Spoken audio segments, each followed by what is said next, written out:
পুৰণি নাম ভীমৰ গাঁও কয়। কি হৈছে আজি ইয়াত? এই আল্ট্ৰা বাছ এখনে আপোনাৰ টেম্পুখনক খুন্দিয়াই দিছে। Passenger tempo? হয় হয়। কিমানমান মানুহ আছিল পেচেঞ্জাৰ টেম্পুখনত? 4জন বুলি কোৱা শুনিছোঁ আৰু। 4জন। কি নাম ড্ৰাইভাৰজনৰ? বাবামণি। ক'ত ঘৰ তেখেতৰ? পহুকটা পানীগাঁও। পহুকটা পানীগাঁৱৰে। আপোনাৰ আল্ট্ৰাখনে কি বেকপা মাৰিছে নেকি? বেকপা মাৰিছে, হয় হয়।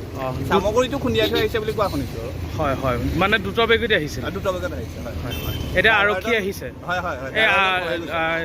পেচেণ্ট কেইজনক পঠাইছে নে আঘাতপ্ৰাপ্ত লোককেইজনক? হয় হয়, ওচৰৰ স্থানীয় লোকে লৈ গৈছে।